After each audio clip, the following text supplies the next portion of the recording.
Ayan na. Yan-wrap natin yung gift. Uy, wait lang, pakita mo na yung menu. Yan. Okay. Ayan. Ayan. May this next trip around the sun be your best one yet. Rowie Adami. Game, patingin. Hello, ano tuloy ako. Hindi ako nag-unwrap ng gift. Tanggalin niyo yung ano, ito, para pwede niyo maano. Taray, nag-design pa siyang airport. Oh, bakit? Eh, mas may effort ako nung birthday mo. Hindi mo man lang na-appreciate. Uy, na-appreciate yun. Yan, tago mo yan.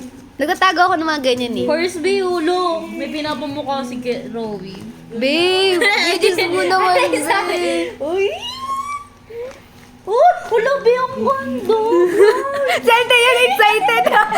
Nakita mo yung reaction niya. Hindi kasi ang ganda. Nakaraan pa naman, binabanggit ko na luma na yung isa kong wallet, yung black. Parang gusto ko ng bago. Ayun na, ulo. Okay, natutuwa. Ang ganda. Si, alam mo kung sino ka-couple mo dyan? Uy, Si Kuya Andre. Ganyan na. Saan yan? Let's go. Ay, dito ko Guys, nalalagay yung picture. Di ba? May alam ko kasi lalagay mo yung picture niya ni Ate. Pinili ko yung may ganito. Saan mo nabili? Huwag mo tanong. Ang ganda, B. Ang effort ni Rowie. Huwag tayo mag-gift sa birthday ni Gigi Lad. Hindi, ano, Bible.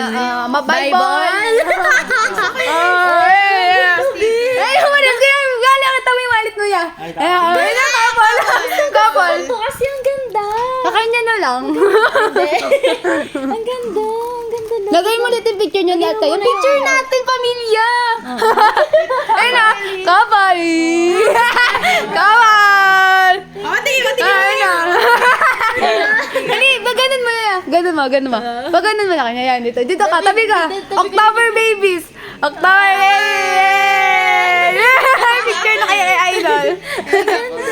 Thank you, Pat. Ang ganda, gago. Oh, baka... Gusto mo yan? Hindi.